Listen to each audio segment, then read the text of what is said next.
नमस्कार.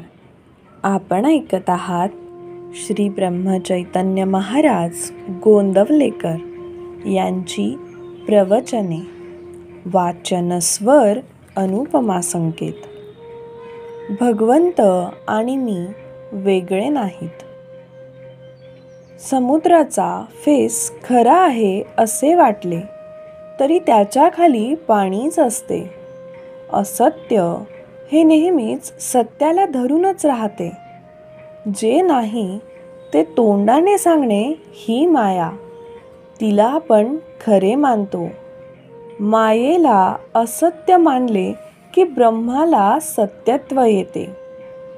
आपण मायेच्या पाठीमागे जातो, पण माया ही मृगजळाप्रमाणे आहे असे समजते तेव्हा आपण स्वस्थ होतो. जन्माच्या वेळेस सोहम म्हणत होता, नंतर कोहम म्हणू लागला आणि शेवटी देहच मी असे म्हणू लागला.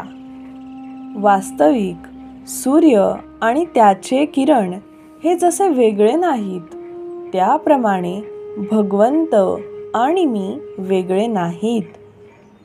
सत्य म्हणजे अखंड टिकणारे ते म्हणजे परमात्मा स्वरूप होय. सच्चिदानंद स्वरूपाच्या ठिकाणी मन टिकवून राहणे यालाच अनुसंधान असे म्हणतात. भगवंता वाचून इतर सर्व म्हणजे उपाधी होय. मला कळत नाही असे वाटणे ही परमार्थाची पहिली पायरी आहे. आणि मी आणि भगवंत वेगळे नाहीत असे अंगी मुरणे ही शेवटची पायरी होय. जे जे घडते त्याचा करता परमार्थ आहे. मी फक्त कर्तव्यापुरता आहे असे वाटणे यालाच निष्काम कर्म असे म्हणतात. आणि आले तर भोगले, गेले तर सोडले, हे सहज कर्म होय. दोष बाधू नयेत अशा रीतीने केलेले कर्म ते ज्ञानयुक्त कर्म होय. आणि ईश्वराच्या स्मरणात केलेले कर्म त्याला निरासक्त कर्म असे म्हणतात. अमुकच फळ मला मिळावे ही वृत्ती सोडणे याचे नाव निरासक्ती होय.